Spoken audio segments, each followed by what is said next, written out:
Le protocole suivant décrit des méthodes pour polir les prothèses dentaires, TRUD, tout en minimisant les modifications de leurs dimensions d'origine. La préservation de ces dimensions, y compris les surfaces intaglio et cameo, est essentielle pour garantir la reproductibilité de la prothèse. Les outils nécessaires pour polir une prothèse dentaire comprennent une brosse Scotch-Brite de dureté moyenne, un tampon de coton, une roue à brosse à poil dur standard, de la pierre ponce volcanique ou synthétique, une roue à brosse B20 avec des moyeux en bois ou en plastique, une roue à brosse B12 avec des moyeux en bois ou en plastique, des roues de polissage en mousseline, un composé de polissage et une crème de polissage.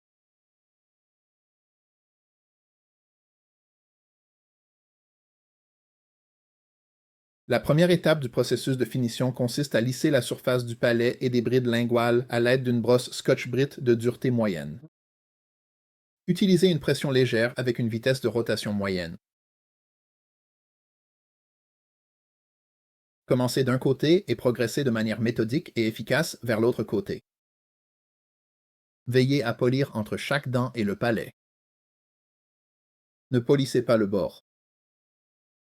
Une fois la surface de base lissée, utilisez une roue de polissage humide sur un tour à polir avec de la pierre ponce volcanique de dureté moyenne pour affiner la base de la prothèse. Mélangez la pierre ponce avec de l'eau pour créer une boue. Appliquez la boue de pierre ponce volcanique sur la prothèse, puis utilisez la roue de polissage humide pour affiner la finition de la surface de la prothèse. Polissez toutes les surfaces dentaires ainsi que le palais. Utilisez une pression moyenne avec une vitesse de rotation moyenne à élever. Encore une fois, évitez de polir le bord. Après avoir terminé le prépolissage à la pierre ponce, remplacez la roue humide par une brosse standard B12 ou B20 pour prépolir les surfaces interproximales et les marges gingivales. Utilisez la brosse pour polir entre chaque dent. Polissez également le dessus de chaque dent. Le prépolissage de ces zones réduira les taches et prolongera la durée de vie de la prothèse. Vous devrez remplacer la roue par un cône en feutre pour faciliter le polissage des contours profonds et voûtés. Cela garantira que les palais maxillaires avec des contours profonds et voûtés sont également correctement préparés. Une fois que vous avez poli toutes les zones, rincez soigneusement les prothèses pour éliminer tout résidu de boue de pierre ponce.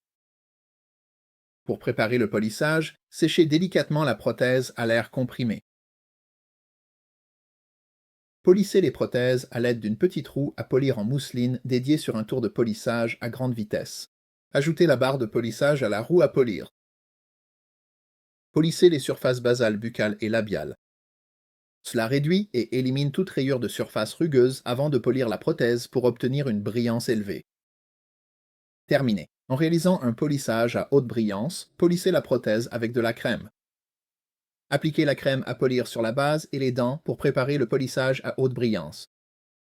Utilisez une nouvelle roue à polir en mousseline 4x30 dédiée pour la crème à basse vitesse jusqu'à ce que la prothèse, la base et les dents aient un poli brillant et éclatant.